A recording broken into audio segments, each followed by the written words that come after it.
besides just educating the consumer, in the bigger picture, how do you think people should be fighting back against that to basically, tell corporations, get out of politics, stay in your lane? That is a great question, because it really is a multi-front issue. Right. Obviously, if you don't like Nike shoes, you can just stop buying Nike shoes. But unfortunately, in the case of BlackRock, you may live if you live in the right municipality in the right state, your local municipality's pension fund might be with BlackRock. Your state's pension fund might be managed by BlackRock. And of course, as I mentioned already, the federal government's pension fund is managed by BlackRock. So at every level, you might have actual government funds that supposedly represent you are being used against your interests. And so that's really the beginning of the conversation, is to educate consumers and citizens about this issue, and then have them in turn communicate to their elected officials that this is something that they care about. I think it's an issue that has grown as a problem because the average person has not been aware of it. In fact, I'd say the average politician probably wasn't aware of it. I think it speaks to that when last year we put together a 4-page study on BlackRock's entanglements with China, and I can go into that in a moment. And we sent that to the states, the governors of the states with the top 10 amounts of money being managed by BlackRock, at least according to their financial disclosures. And within 2 weeks, Governor DeSantis had revoked every fund manager's right to vote the proxies of the pension funds in Florida. And he'd asked for a top-to-bottom audit of every Chinese asset that the Florida pension fund was invested in. And then following on a few months later, as I alluded, the West Virginia Treasurer, Riley Moore, declared that they would be divesting every asset that he had control over as treasurer from BlackRock because of BlackRock's actions. And I should maybe speak a little bit in specificity as to the kinds of things that BlackRock's doing. So kind of talking in vagaries of how they're undermining our interests. But BlackRock is committed to a type of investing called ESG, which is, at least on paper, the idea that you rate companies, grade companies, based on a number of different sort of unorthodox issues. For example, how well the company would fare if you take climate change as a given, and then they use that as reasoning to either reward or punish these companies' managements, whether they follow along with this. So in the context of, say, Exxon, which I mentioned before, last year, BlackRock used their 7% that they control to help elect 3 radical environmentalists to the board of that company. And the stated goal of these new directors is to get Exxon out of focusing on serving cheap, reliable gas to American consumers and onto, all this weird, actually, they want them to hit the Paris Accord. Of course, America has withdrawn from the Paris Accords. They're trying to force the company to meet those standards, net zero carbon by 2050, which of course is going to increase greatly the cost on consumers and is going to decrease the reliability of the supply of energy.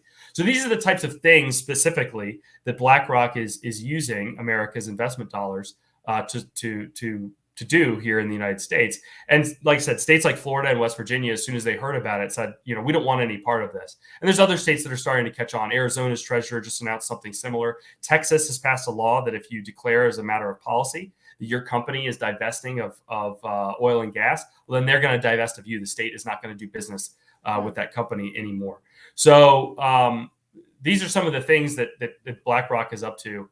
And our hope is that as we get the word out, as you noted, you'll see more and more public officials figuring out how they can follow their democratic responsibility to protect their citizens, while BlackRock is out breaching its fiduciary responsibility to its investors.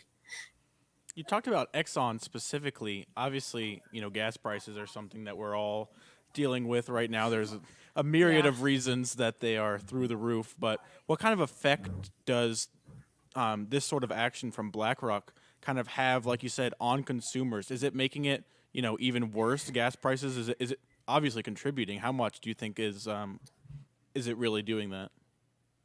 That is a great question, and I've got a couple of points I'll bring up on that. One, so I mentioned those new directors that were elected to the board of Exxon. Shortly after that, this was like in May of last year. By October of last year, the Wall Street Journal was reporting on conversations were being had inside the board of Exxon on whether they should divest themselves of 2 of their newest, oil and gas projects, one in Mozambique, one in Vietnam, that represented over $30 billion of capital expenditures and American know-how that had already been invested in developing these projects.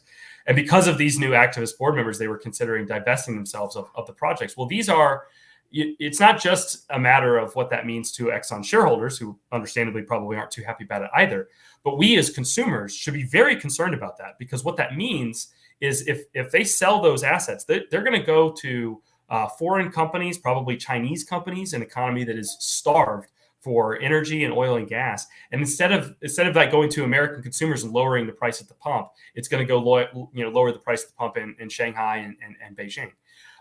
As far as the effect that it's having, I will note there's a energy consultancy company called Rystad Energy, and they noted at the end of last year that 2021 marked a 75-year low in new oil and gas energy deposit discovery. So because of the restrictions on new investment into oil and gas discovery going on by BlackRock and companies like BlackRock, it is really having a strangling effect on new oil and gas discovery. And unfortunately, it's not one of those situations.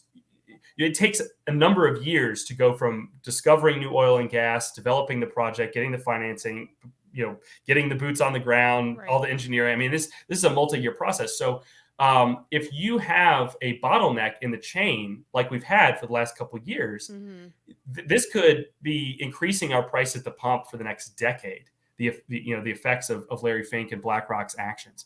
So I don't know exactly whether it's $1, whether it's 50 cents, but it is having an effect. It's restricting the supply. And I will note, this might be a good moment to speak about some of the effect, some of their entanglements with China. I mentioned all this ESG stuff they use as a stalking horse to push their left-wing politics onto corporate America here in the United States. Well, BlackRock also invests billions and billions and billions of dollars into the Chinese economy. And they don't do any of that bullying with them over there in China.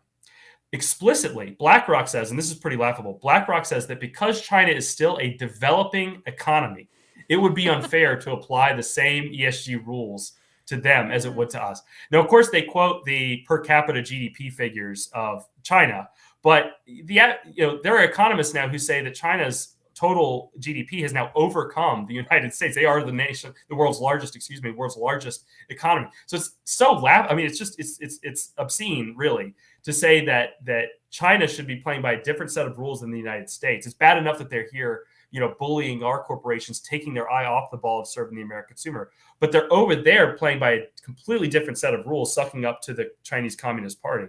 And so it's really a 1-2 punch to the American consumer. They're hurting corporations here. They're helping the Chinese economy. I mentioned those two projects in Mozambique and Vietnam. They very well may be responsible for those projects being handed over to a Chinese oil company, and I'll just pick one out of a hat, PetroChina, which coincidentally BlackRock owns about the same amount of as they own Exxon. So they could financially benefit from the very thing that they've done.